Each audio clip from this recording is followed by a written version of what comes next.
بسم اللہ الرحمن الرحیم۔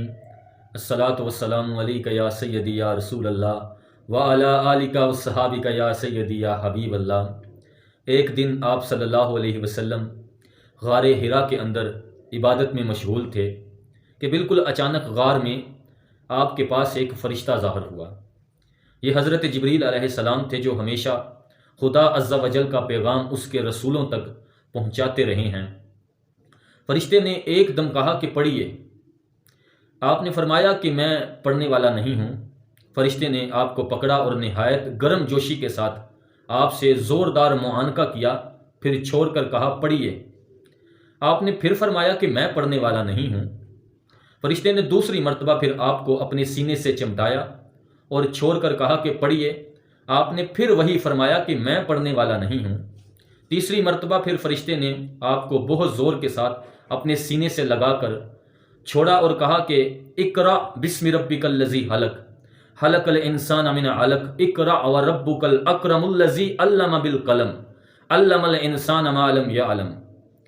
یہی سب سے پہلی وحی تھی جو آپ پر نازل ہوئی۔ ان آیتوں کو یاد کر کے حضور اقدس صلی اللہ علیہ وسلم اپنے گھر تشریف لائے، مگر اس واقعے سے جو بالکل ناگہانی طور پر آپ کو پیش آیا، اس سے آپ کے قلب مبارک پر لرزہ طاری تھا۔ آپ نے گھر والوں سے فرمایا کہ مجھے کمبل اڑا دو، مجھے کمبل اڑا دو۔ جب آپ کا خوف دور ہوا اور کچھ سکون محسوس ہوا تو آپ نے حضرت بی بی خدیجہ رضی اللہ تعالی عنہا سے غار میں پیش آنے والا واقعہ بیان کیا اور فرمایا کہ مجھے اپنی جان کا ڈر ہے۔ اللہ اکبر۔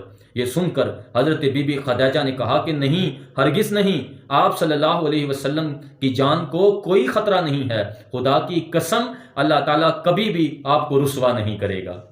آپ صلی اللہ علیہ وسلم تو رشتہ داروں کے ساتھ بہترین سلوک کرتے ہیں، دوسروں کا بوجھ خود اٹھاتے ہیں، خود کما کما کر مفلسوں اور محتاجوں کو عطا فرماتے ہیں، مسافروں کی مہمان نوازی کرتے ہیں اور حق و انصاف کی خاطر سب کی مصیبتوں اور مشکلات میں کام آتے ہیں۔ اس کے بعد حضرت خدیجہ رضی اللہ تعالی عنہا آپ صلی اللہ علیہ وسلم کو اپنے چچا زاد بھائی ورقہ بن نوفل کے پاس لے گئی۔ ورقہ ان لوگوں میں سے تھے جو موحد تھے اور اہل مکہ کے شرک و بت پرستی سے بیزار ہو کر نصرانی ہو گئے تھے اور انجیل کا عبرانی زبان سے عربی میں ترجمہ کیا کرتے تھے، بہت برے اور نابینا ہو چکے تھے۔ حضرت بی بی خدیجہ رضی اللہ تعالی عنہا نے ان سے کہا کہ بھائی جان، آپ اپنے بھتیجے کی بات سنیے۔ ورقہ بن نوفل نے کہا کہ بتائیے، آپ نے کیا دیکھا ہے؟ حضور صلی اللہ علیہ وسلم نے غار حرا کا پورا واقعہ بیان فرمایا۔ یہ سن کر ورقہ بن نوفل نے کہا کہ یہ تو وہی فرشتہ ہے جس کو اللہ تعالیٰ نے حضرت موسیٰ علیہ السلام کے پاس بھیجا تھا۔ پھر ورقہ بن نوفل کہنے لگے کہ کاش میں آپ کے اعلان نبوت کے زمانے میں تندرست جوان ہوتا۔ اللہ اکبر۔ کاش میں اس وقت تک زندہ رہتا جب آپ کی قوم آپ کو مکہ سے باہر نکالے گی۔ اللہ اکبر۔ یہ سن کر حضور صلی اللہ علیہ وسلم نے تعجب سے فرمایا کہ کیا مکہ والے مجھے مکہ سے نکال دیں گے؟